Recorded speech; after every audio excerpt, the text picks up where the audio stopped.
الحمد للہ رب العالمین والصلاة والسلام على سید المرسلین اما بعد فاعوذ باللہ من الشیطان الرجیم بسم اللہ الرحمن الرحیم وآمنوا بما انزلت مصدقا لما معكم ولا تكونوا اول كافر به ولا تشتروا بآياتي ثمنا قليلا وإياي فاتقون آمنت بالله صدق الله العظيم وصدق رسوله النبي الكريم ونحن على ذلك لمن الشاهدين والشاكرين والحمد لله رب العالمين. قال الله تبارك وتعالى في شان وعظمة حبيبه الكريم إن الله وملائكته يصلون على النبي يا أيها الذين آمنوا صلوا عليه وسلموا تسليما. اللهم صل على سيدنا ومولانا محمد صلى الله عليه وسلم قرة عيني بك يا رسول الله صلی اللہ علیہ وسلم عدد ما فی علم اللہ صلاة دائمتا بدوام ملک اللہ. مختصراً خطبہ مسنونہ کے بعد معزز و مکرم سامعین کرام السلام علیکم ورحمۃ اللہ وبرکاتہ. عرض و معروض کا سلسلہ دراز کرنے سے قبل اللہ کی بارگاہ میں دعا کر لیں کہ مالک و مولا مجھ حقیر و فقیر کو حق کہنے کی توفیق عطا فرمائے، ہم سبوں کو قبول کرنے کی توفیق عطا فرمائے، اور سب سے پہلے مجھے بعد میں آپ کو اس پر عمل کی توفیق عطا فرمائے. قال رسول اللہ صلی اللہ علیہ وآلہ وسلم من صلی علی بلغتنی صلاته وصلیت علیہ وکتب له سوا ذلك 10 حسنات. نبی کریم رؤوف رحیم صلی اللہ علیہ وآلہ وسلم نے فرمایا مجھ پر درود پڑھنے والے کا درود مجھ تک پہنچتا ہے اور میں اس کے لیے دعا کرتا ہوں. اس کے علاوہ درود پڑھنے والے کے لیے 10 نیکیاں بھی لکھی جاتی ہیں. میرے بزرگوں اور ساتھیوں، درود پاک پڑھنے کے بہت سارے فضائل ہیں، مگر اس فضیلت کی بات ہی نرالی ہے. جو بندہ درود شریف پڑھتا ہے رسول رحمت شفیع امت صلی اللہ علیہ وآلہ واصحابہ وسلم اس کے لیے دعا فرماتے ہیں. سبحان اللہ. جانتے ہیں اس دعا کی برکات کیا ہیں؟ دعائے مصطفیٰ کی برکت سے نصیب چمک جاتے ہیں، آفتیں بلائیں ٹلتی ہیں، مشکلات حل ہوتی ہیں، بگڑی بنتی ہے، دنیا و آخرت سنور جاتی ہے. ہاں دعائے مصطفیٰ ہی تو ہے جس کی برکت سے چاند کے 2 ٹکڑے ہوئے تھے، ڈوبا سورج پلٹ آیا تھا. اس دعا کی برکت سے مردے زندہ ہو جاتے ہیں، دلوں کے اندھے ہدایت پا جاتے ہیں. اور سبحان اللہ، دعائے مصطفیٰ کی کیا شان ہے. رب کریم فرماتا ہے وَصَلِّ عَلَيْهِمْ إِنَّ صَلَاتَكَ سَكَنٌ لَهُمْ، اور اے حبیب صلی اللہ علیہ وسلم ان کے حق میں دعائے خیر کرو، بے شک تمہاری دعا ان کے دلوں کا چین ہے. کس کس کو دل کا سکون چاہیے؟ کون کون اپنی بگڑی بنانا چاہتا ہے؟ کون کون دنیا و آخرت کی بھلائیوں کا طلبگار ہے؟ یقیناً ہم سب ہیں. اس کے لیے کیا کرنا ہے؟ بہت آسان کام ہے.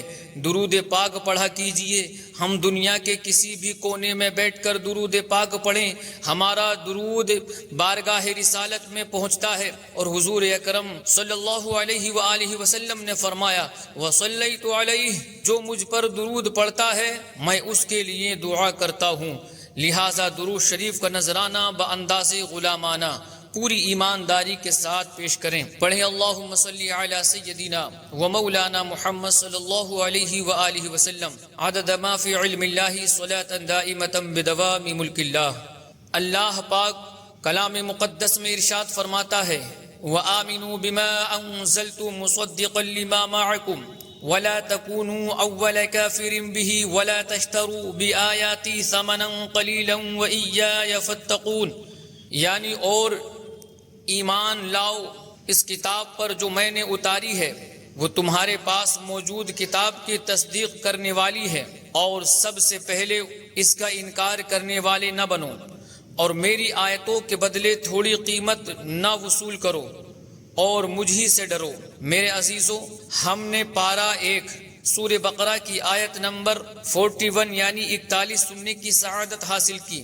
اس آیت کریمہ میں بنی اسرائیل کے علماء سے خطاب ہے. یہاں انہیں 4 باتوں کا حکم دیا گیا ہے.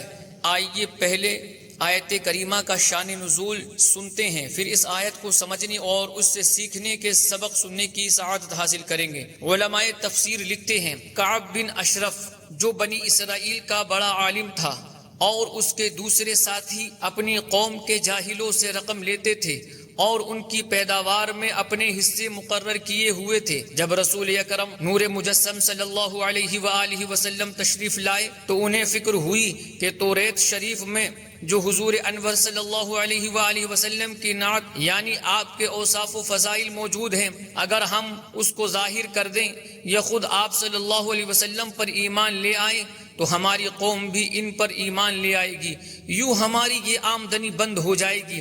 اس لیے انہوں نے توریت کو بدل ڈالا، اور جب لوگ ان سے پوچھتے کہ توریت میں نبی آخر الزمان صلی اللہ علیہ وآلہ وسلم کے کیا اوصاف ہیں تو وہ چھپا لیتے اور لوگوں کو نہیں بتایا کرتے تھے۔ تفسیر روح البیان میں ہے، ایک مرتبہ کعب بن اشرف نے بنی اسرائیل کے علماء سے پوچھا، تم محمد صلی اللہ علیہ وآلہ وسلم کے بارے میں کیا کہتے ہو؟ چونکہ یہ ایک نجی مجلس تھی، سب آپس میں ہی بیٹھے تھے، لہٰذا انہوں نے سچ بولتے ہوئے کہا، بے شک وہ سچے نبی ہیں۔ اس پر کعب بن اشرف بولا، اگر تم اس کے علاوہ کوئی اور جواب دیتے تو میں تم سب کو انعامات دیتا۔ اب وہی علماء جو پہلے سچ بول رہے تھے ان کے دل میں لالچ آ گیا اور بولے، ہم نے بغیر سوچے جواب دے دیا، ہمیں اس بارے میں ذرا تحقیق کر لینے دو۔ کعب نے کہا، اچھا سوچ لو۔ اب یہ سب یہاں سے اٹھے اور توریت شریف میں جو حضور اکرم صلی اللہ علیہ وسلم کے اوصاف بیان ہوئے تھے وہ توریت سے نکال دیے، اور اس کی جگہ دجال کے جو اوصاف توریت میں تھے انہیں حضور انور صلی اللہ علیہ وآلہ وسلم پر چسپا کر دیا۔ اب ان کا یہ من گڑھک جواب جب کعب نے سنا تو اس نے ہر عالم جو حقیقت میں جاہل تھے انہیں انعامات دیے۔ اس موقع پر یہ آیت کریمہ نازل ہوئی، اللہ پاک نے انہیں ایمان لانے کا حکم دیتے ہوئے فرمایا، وَآمِنُوا بِمَا أَنزَلْتُ مُصَدِّقًا لِمَا مَعَكُمْ، اور ایمان لاؤ اس کتاب پر جو میں نے اتاری ہے، وہ تمہارے پاس موجود کتاب کی تصدیق کرنے والی ہے۔ یعنی اے علماء بنی اسرائیل، اس قرآن والے محبوب صلی اللہ علیہ وآلہ وسلم پر، ان کی لائی ہوئی آسمانی کتاب قرآن مجید پر، ان کے سارے معجزات پر ایمان لے آؤ۔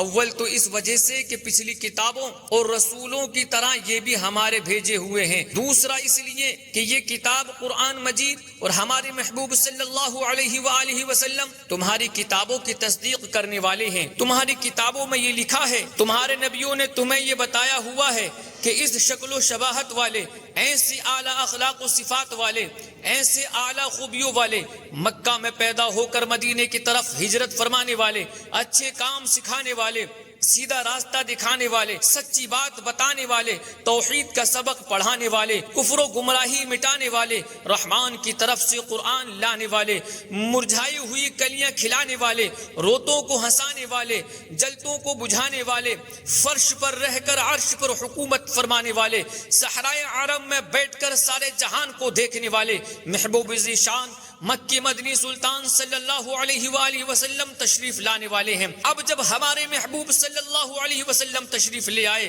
اللہ پاک کی طرف سے ان پر قرآن نازل ہو رہا ہے، بس ان کے آنے اور قرآن سنانے سے تمہاری کتابیں سچی ثابت ہو گئی کہ ان کتابوں میں جیسا کہا تھا بالکل ویسا ہی ہوا، لہٰذا اپنی کتابوں پر پوری طرح ایمان رکھنے کی خاطر ہمارے محبوب صلی اللہ علیہ وسلم کا کلمہ پڑھ کر ان کے دامن کرم میں داخل ہو جاؤ۔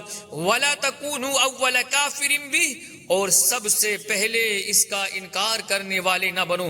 آیت کریمہ کے اس حصے کا ایک معنی علماء کرام نے یہ بتایا کہ اے علماء بنی اسرائیل، آج تم ہمارے محبوب صلی اللہ علیہ وآلہ وسلم کو آنکھوں سے دیکھ رہے ہو، تمہارے سامنے معجزات ظاہر ہو رہے ہیں، قرآن تمہیں سنایا جا رہا ہے، جانور یہاں سجدے کرتے ہیں تم دیکھتے ہو، درخت پتھر انہیں سلام کرتے ہیں تم دیکھتے ہو۔ اس سب کے باوجود اگر تم کلمہ نہیں پڑھو گے تو کل تمہارے آنے والی نسلیں تمہارے پیچھے چلیں گی، تمہارے انکار کی وجہ سے وہ بھی اسلام سے محروم رہ جائیں گی، پھر قاعدہ یہ ہے کہ ان کے کفر کا گناہ بھی تمہارے سر آئے گا۔ لہٰذا عقل مند بنو، آج کلمہ پڑھ لو اور اپنی آئندہ نسلوں کے ایمان کا سبب بن جاؤ۔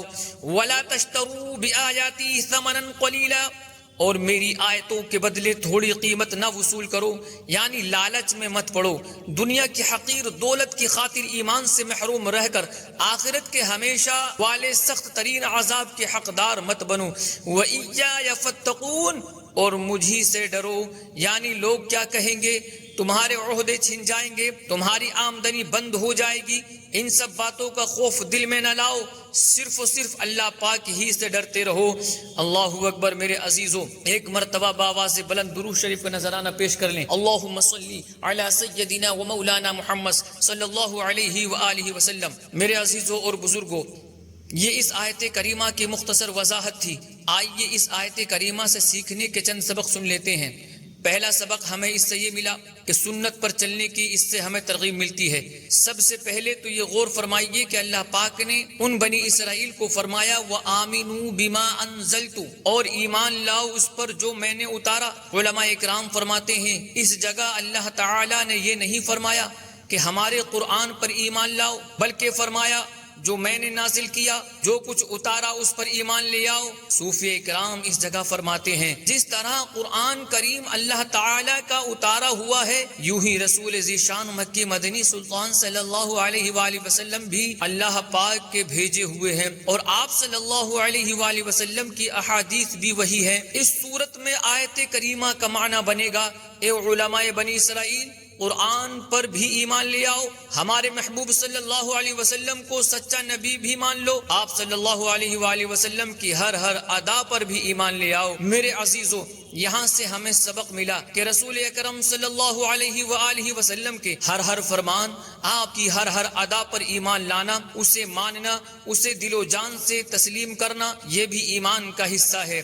اس لیے ہمیں چاہیے کہ آپ صلی اللہ علیہ وآلہ وسلم کے ہر فرمان اور ہر ادا کے ساتھ دل کا تعلق بڑھائیں، ہر ادائے مصطفیٰ صلی اللہ علیہ وآلہ وسلم کی محبت دل میں بڑھائیں۔ اس کی برکت سے انشاءاللہ تعالی ایمان پختہ ہوگا، محبت مصطفیٰ بڑھے گی، اس کی برکت سے ایمان کی مٹھاس نصیب ہوگی اور دنیا اور آخرت سنور جائے گی۔ رسول اکرم صلی اللہ علیہ وآلہ وسلم نے ارشاد فرمایا من رغب عن سنتی فلیس منی، یعنی جس نے میری سنت سے منہ موڑا وہ مجھ سے نہیں۔ ایک روایت میں ہے من لم یعمل بسنتی فلیس منی، یعنی جو میری سنت پر عمل نہ کرے وہ مجھ سے نہیں۔ حکیم الامت مفتی احمد یار خان نعیمی رحمت اللہ تعالی علیہ فرماتے ہیں یعنی جو کسی سنت کو برا جانے وہ اسلام سے خارج ہے، یا جو بلا وجہ ترک سنت کی عادت بنا لے وہ میرے پرہیزگاروں کی جماعت سے خارج ہے۔ امام شمس الدین محمد ذہبی رحمت اللہ تعالی علیہ لکھتے ہیں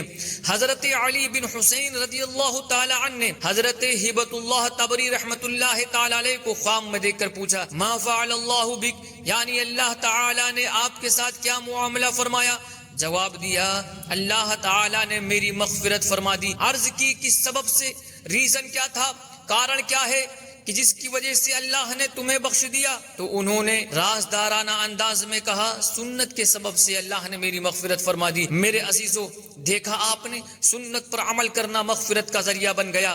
یقیناً کامیاب و کامران ہے وہ جو فرائض و واجبات کی ادائیگی کے ساتھ ساتھ نبی اکرم صلی اللہ علیہ وسلم کی سنتوں کو اپنا اوڑھنا بچھونا بنا لے۔ ہمارے معمولات میں سے کئی کام ایسے ہیں جنہیں اگر سنت کے مطابق کیا جائے تو ہم ثواب کے حقدار بن سکتے ہیں، جیسے سنت کے مطابق کھانا پینا، چلنا پھرنا، سونا جاگنا، مسواک کرنا، لباس پہننا، جوتے پہننا اور اتارنا، تیل لگانا، ناخن کاٹنا، گفتگو کرنا وغیرہ وغیرہ۔ اللہ تعالی ہم سب کو سنت سے محبت عطا فرمائے، آمین بجاہ النبی الامین۔ اور جو دوسری بات ہے میرے عزیزو، اس آیت کریمہ سے ایک اور سبق جو ہمیں سیکھنے کو ملتا ہے وہ آیت کریمہ کے اس حصے میں ہے وَلَا تَكُونُوا أَوَّلَ كَافِرٍ بِهِ، اور سب سے پہلے اس کا انکار کرنے والے نہ بنو، یعنی قرآن کے، دین اسلام کے، محبوب ذیشان صلی اللہ علیہ وآلہ وسلم کے پہلے کافر نہ بنو۔ یہاں غور کرنے کی بات ہے، یہ جو ایک سوچ دی جا رہی ہے علماء بنی اسرائیل کو ایمان کا حکم دینے کے لیے، جس پہلو کی طرف ان کی توجہ دلائی جا رہی ہے، یعنی ان کو کہا گیا کہ علماء بنی اسرائیل آج تم اگر کفر کرو گے، اپنی اس کافرانہ روش پر اڑے رہو گے تو یہ ایک برائی تو ہے، اس کے ساتھ ساتھ اس میں برائی کا ایک اور پہلو بھی ہے، وہ یہ کہ آج تم اگر کفر کرو گے تو تمہارے اس کفر کی وجہ سے تمہاری نسلیں بھی بگڑ سکتی ہیں، وہ بھی تمہارے ہی نقش قدم پر چلیں گی، پھر ان کے کفر کا بھی گناہ تمہارے سر آ جائے گا۔ لہٰذا آج اپنی نسلوں کی بھی فکر کرو. آج تم ایمان لے آؤ گے, آج تم سنور جاؤ گے, تو اس کے صدقے میں تمہاری آئندہ نسلیں بھی سنور جائیں گی. میرے عزیزو, یہاں سے ہمیں ایک روشنی ملتی ہے, ایک سبق سیکھنے کو ملتا ہے. وہ یہ کہ آج ہم نے جو کچھ کرنا ہے, ہم جو فیصلہ لیتے ہیں, ہم جو عادتیں اپناتے ہیں, ہم جو کچھ اس دنیا میں کر رہے ہیں, یہ سب کچھ کرنے میں ہمیں اپنی نسلوں کا لحاظ کرنا بھی ضروری ہے. یاد رکھیے, برائی ہو یا اچھائی ہو, اس کی ابتدا ہمیشہ ایک فرد سے ہوتی ہے. ایک آدمی برائی کا راستہ اختیار کرتا ہے, اس کے نتیجے میں پوری کی پوری نسلیں تباہ ہو جاتی ہیں. اسی طرح ایک آدمی اچھائی کا راستہ اختیار کرتا ہے, اس کے نتیجے میں نسلوں کی نسلیں سنور جاتی ہیں. چند مثالیں عرض کرتا چلوں. پہلی تو یہ کہ قدیم زمانوں میں یمن کے لوگ سورج کو اپنا خدا مانتے تھے, سورج کی عبادت کیا کرتے تھے. اس کا ذکر قرآن کریم میں سورہ نمل میں ملکہ بلقیس کے واقعے میں بھی ہوا. اب کڑیاں جوڑنا شروع کیجئے, یمن میں سورج کی پوجا کہاں سے شروع ہوئی تھی؟ اس سب شرک کے پیچھے ہمیں ایک شخص نظر آتا ہے, اور وہ تھا سبا اکبر. اس ایک نے سورج کی پوجا شروع کی, پھر نسلوں کی نسلیں اس شرک میں مبتلا ہو گئیں. اسی طرح عرب میں شرک عام تھا, یہاں تک کہ کعبہ شریف کے گرد 360 مجسمے رکھے تھے اور لوگ ان کی پوجا کیا کرتے تھے. یہ شرک شروع کہاں سے ہوا؟ ایک آدمی سے, عمر بن لحی بدبخت تھا. اس نے پہلی بار عرب میں شرک کا آغاز کیا تھا. پھر یہ برائی پھیلتے پھیلتے پورے عرب میں پھیل گئی. یوں ہی دیکھیے, فارس کا ایک شخص تھا, نام تھا زویتی. انہوں نے ایک اچھا فیصلہ لیا, ان کے دل میں ایمان کا نور چمکا, انہوں نے کلمہ پڑھا اور دائرہ اسلام میں داخل ہو گئے. پھر انہوں نے اپنا نام نعمان رکھا. یہ ایک آدمی کا اچھا فیصلہ تھا. پھر ان کی پوری نسل مسلمان ہو گئی, اور رب کریم نے ان کی نسل میں ایک عظیم الشان ہستی کو پیدا فرمایا, جن کے آج لاکھوں نہیں کروڑوں ماننے والے ہیں. ان کا نام نعمان بن ثابت, اور دنیا انہیں امام اعظم کہتی ہے. دیکھیے, ابتدا ایک شخص سے ہوئی, پھر اس کی وجہ سے آئندہ نسلیں سنور گئی. معلوم ہوا اچھائی ہو یا برائی, اس کی ابتدا ایک ہی شخص سے ہوتی ہے. ہمارے ہاں عام طور پر یہ جملہ بولا جاتا ہے, ہمارے باپ دادا یوں کیا کرتے تھے. آج ہمارے معاشرے, سوسائٹی, سماج میں ہزاروں رسمیں رائج ہیں, ان میں اچھی بھی ہیں بری بھی ہیں, اور لوگ انہیں اپنائے ہوئے ہیں. اگر کہا جائے کہ یہ بری رسمیں چھوڑ دو, تو کہتے ہیں ہمارے باپ دادا ایسا کیا کرتے تھے. اب یہ باپ دادا کون ہیں, اس کی چھان بین شروع کریں تو آخر میں ایک شخص ملے گا جس نے یہ رسم شروع کی ہوگی. آج تک وہ رسم رائج ہے, نسلوں کی نسلیں اس پر چل رہی ہیں. بالکل اسی طرح آج جو والد ہے وہ کل کو دادا بھی ہوگا. اللہ پاک ہماری نسلوں کو سلامت رکھے. آج کا والد کل کا پردادا بھی ہوگا, لکڑ دادا بھی ہوگا. پھر آئندہ نسلیں ہماری مثال دیا کریں گی اور کہیں گی ہمارے باپ دادا یوں کیا کرتے تھے. اب یہ ہم نے دیکھنا ہے کہ ہم اپنی نسلوں کو کیا دے رہے ہیں. وہ کون سا کاروبار ہے جو ہم اپنی اولاد کے لیے ورثے میں چھوڑے جا رہے ہیں. ایک شخص گناہوں بھری زندگی اختیار کرتا ہے, اس کے پیچھے نسلوں کی نسلیں چل پڑتی ہیں. اور ایک شخص اگر عالم بن جائے تو اس کی نسلوں میں علماء بننا شروع ہو جاتے ہیں. اب فیصلہ ہمارا ہے, یہ ہم نے سوچنا ہے کہ ہم اپنی نسلوں کے لیے ورثے میں کیا چھوڑے جا رہے ہیں. یاد رکھیے, اگر آج ہم نے اپنی نسلوں کے لیے کوئی برائی ورثے میں چھوڑ دی, تو جب تک وہ برائی رائج رہے گی, ہم چاہے قبر میں بھی پہنچ چکے ہوں گے, چاہے ہماری قبر کا نام و نشان بھی مٹ چکا ہوگا, اس برائی کا گناہ ہمارے اعمال نامے میں لکھا جاتا رہے گا. میرے عزیزو, جی ہاں, یہ حدیث پاک میں ہے. اللہ تعالیٰ کے نبی کریم صلی اللہ علیہ وآلہ وسلم نے فرمایا, جس نے اسلام میں کوئی اچھا طریقہ ایجاد کیا تو اس کے لیے اس طریقے کو ایجاد کرنے کا ثواب ہوگا, اور اس کے بعد جو لوگ اس طریقے پر عمل کریں گے ان کا ثواب بھی اس ایجاد کرنے والے کو ملے گا, اور ان اعمال کرنے والوں کے اپنے ثواب میں بھی کوئی کمی نہیں ہوگی. اور جس نے اسلام میں برا طریقہ ایجاد کیا تو اس پر اس کا گناہ ہوگا, اور اس کے بعد جو لوگ اس پر عمل کریں گے ان کا گناہ بھی اس سے ہوگا, اور ان اعمال کرنے والوں کے اپنے گناہ میں بھی کوئی کمی نہیں ہوگی. اللہ اکبر, ذرا غور کیجئے. ایک بزرگ ہوئے ہیں جن کا نام عبداللہ تھا. آپ فرماتے ہیں ہم چند افراد سمندری سفر پر روانہ ہوئے. اتفاقاً چند دن تک اندھیرا چھایا رہا۔ جب روشنی ہوئی تو ایک بستی آ گئی۔ عبداللہ کہتے ہیں کہ میں پینے کے لیے پانی کی تلاش میں روانہ ہوا تو بستی کے دروازے بند تھے۔ میں نے بہت آوازیں دی، کوئی جواب نہ آیا۔ اسی میں 2 شہسوار یعنی 2 گھوڑے سوار ظاہر ہوئے۔ انہوں نے کہا، اے عبداللہ، اس گلی میں داخل ہو جاؤ تو تمہیں پانی کا ایک حوض ملے گا، اس میں سے پانی لے لینا۔ وہاں کے منظر کو دیکھ کر خوف زدہ نہ ہونا۔ میں نے ان سے ان بند دروازوں کے بارے میں پوچھا جن میں ہوائیں چل رہی تھی۔ انہوں نے بتایا، یہ وہ گھر ہیں جن میں مردوں کی روحیں رہتی ہیں۔ پھر میں حوض پر پہنچا تو میں نے دیکھا کہ ایک شخص پانی پر الٹا لٹکا ہوا ہے۔ وہ اپنے ہاتھ سے پانی لینا چاہتا ہے لیکن ناکام ہو جاتا ہے۔ مجھے دیکھ کر پکارنے لگا، اے عبداللہ، مجھے پانی پلاؤ۔ میں نے برتن لے کر ڈبویا تاکہ اسے پانی پلا سکوں، لیکن کسی نے میرا ہاتھ پکڑ لیا۔ میں نے اس لٹکے ہوئے آدمی سے کہا، اے بندہ خدا، تو نے دیکھ لیا کہ میں نے اپنی طرف سے کوشش کی کہ تجھے پانی پلاؤں لیکن میرا ہاتھ پکڑا گیا، تو مجھے اپنا واقعہ بتا۔ اس نے کہا، میں حضرت آدم علیہ السلام کا لڑکا قابل ہوں جس نے دنیا میں سب سے پہلا قتل کیا۔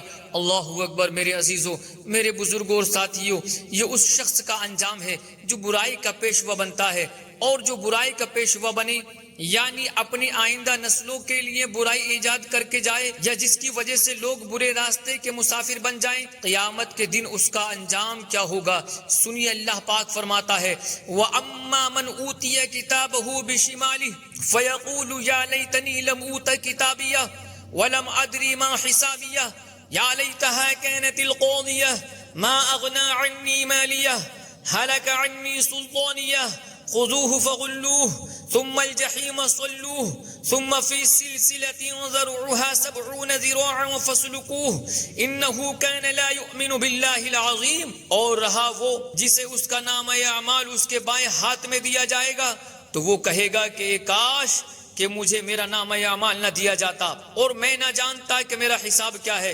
اے کاش کہ دنیا کی موت ہی میرا کام تمام کر دینے والی ہو جاتی، میرا مال میرے کچھ کام نہ آیا، میرا سب زور جاتا رہا۔ فرشتوں کو حکم ہوگا، اسے پکڑو، پھر اسے توق ڈالو، پھر اسے بھڑکتی آگ میں داخل کرو، پھر ایسی زنجیر میں جکڑ دو جس کی لمبائی 70 ہاتھ ہے۔ بے شک وہ عظمت والے اللہ پر ایمان نہ لاتا تھا۔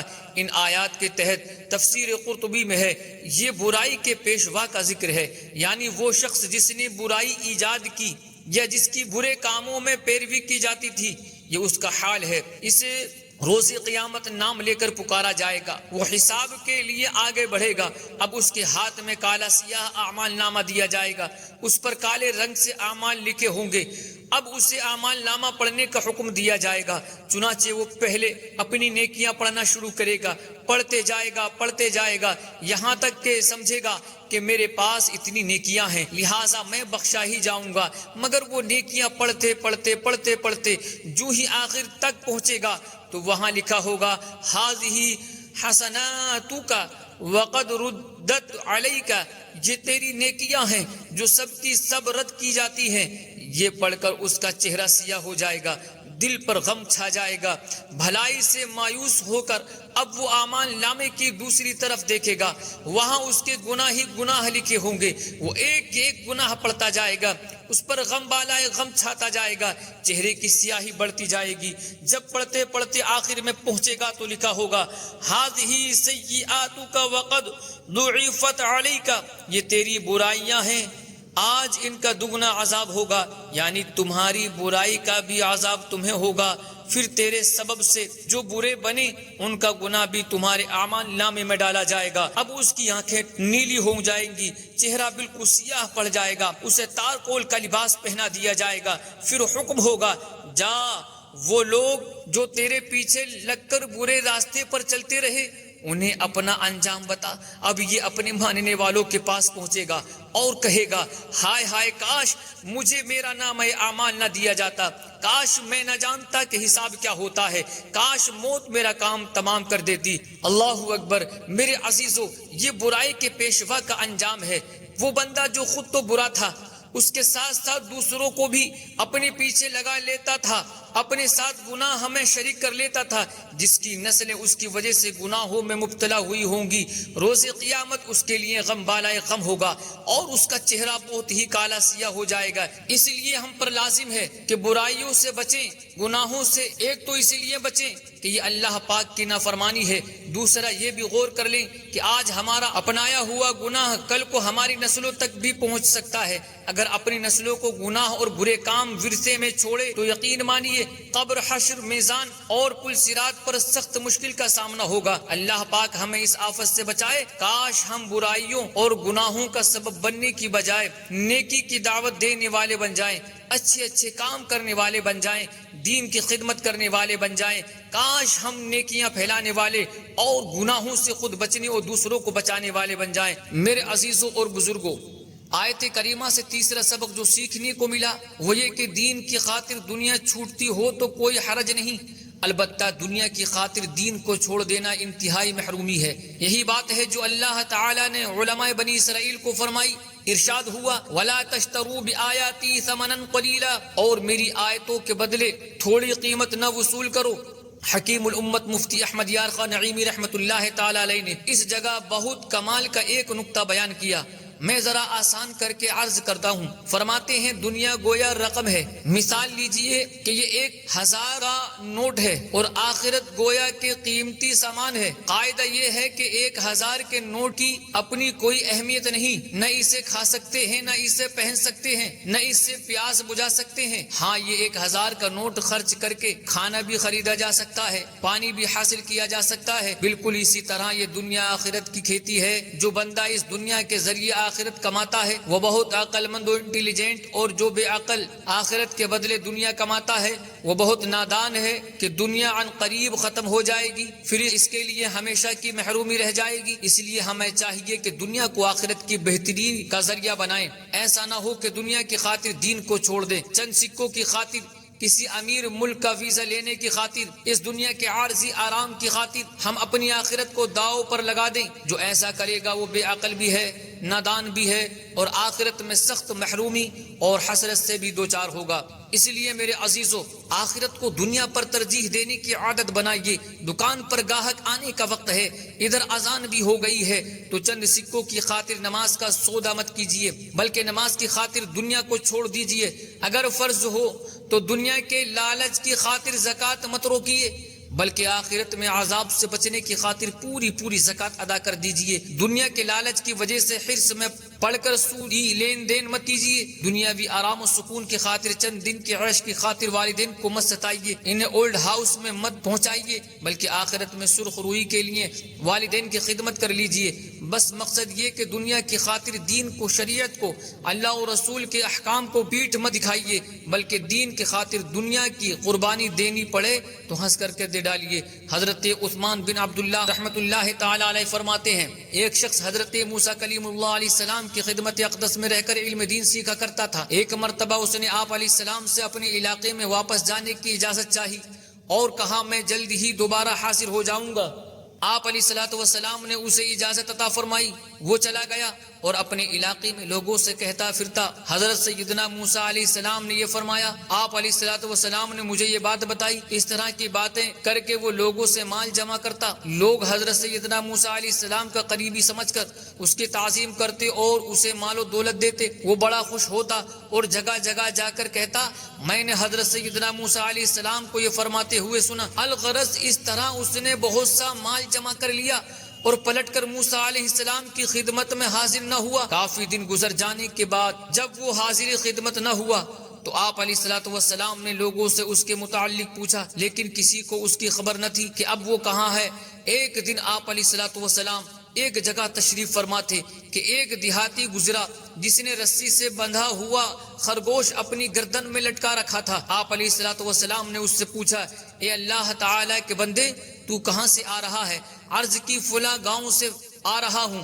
حضرت موسیٰ علیہ السلام نے فرمایا، کیا تو فلاں شخص کو جانتا ہے جس نے مجھ سے علم دین سیکھا؟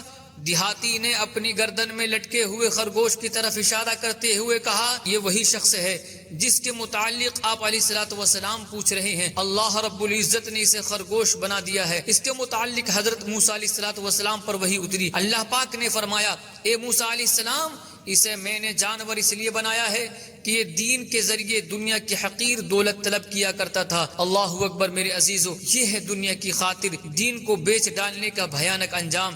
اللہ پاک ہمیں اس سے محفوظ فرمائے۔ میرے عزیزو، یہاں ایک اہم وضاحت کر دوں کہ تنخواہ لے کر اذان دینا، نماز اور جمعہ پڑھانا، تنخواہ لے کر بچوں کو قرآن پڑھانا دین کو بیچنا نہیں ہے۔ اس اجرت کی شریعت نے اجازت دی ہے۔ ویسے بھی جو لوگ تنخواہ لے کر جمعہ پڑھاتے، اذانیں دیتے اور قرآن کریم سکھاتے ہیں، وہ قرآن سکھانے یا نمازیں پڑھانے کی نہیں، بلکہ جو وہ وقت دے رہے ہیں اس وقت کی قیمت لیتے ہیں۔ لہٰذا یہ دنیا کی خاطر دین کو بیچنا نہیں ہے۔ اللہ پاک ہمیں دنیا کو دین پر نہیں بلکہ دین کو دنیا پر ترجیح دینے کی توفیق نصیب فرمائے۔ بیان کو اختتام کی طرف لاتے ہوئے ایک شرعی مسئلہ عرض کرتا ہوں، وہ یہ کہ فصل کے اخراجات پیداوار سے زائد ہو گئے تب بھی عشر واجب ہوگا۔ اس کی وضاحت یوں ہے کہ عشر زمینی پیداوار کی زکوٰۃ ہے۔ آج کل گندم کی کٹائی جاری ہے۔ جو کسان ہیں یا جن کی فصلیں ہیں ان پر لازم ہے کہ فصلوں کی زکوٰۃ لازمی ادا کریں۔ بعض دفعہ ذہنوں میں خیال ابھرتا ہے کہ مہنگائی بہت ہے، اتنی پیداوار نہیں ہوئی جتنا خرچہ ہو گیا، لہٰذا اب بھی عشر لازم ہوگا یا نہیں۔ مسئلہ سن لیجئے کہ فصل کم ہو یا زیادہ، جس کو اللہ تعالی نے فصل عطا فرمائی ہے اس پر اس کی فصل کا 10واں حصہ یعنی عشر اللہ تعالی کی راہ میں دینا لازم ہے۔ یہ بھی یاد رکھیے کہ عشر جو ہے یہ اخراجات نکالے بغیر پوری پیداوار پر ہوتا ہے۔ جیسے گندم کی کٹائی کی، اب جتنی گندم حاصل ہوئی اس سب کا 10واں حصہ عشر ادا کرنا ہے، اس سے اخراجات مائنس نہیں کیے جائیں گے۔ یہ بات بھی واضح رہے کہ عشر نکال دینے سے پہلے فصل کو استعمال کرنا حلال نہیں۔ اللہ پاک ہمیں درست اسلامی احکام سیکھنے، ان پر عمل کرنے کی توفیق نصیب فرمائے۔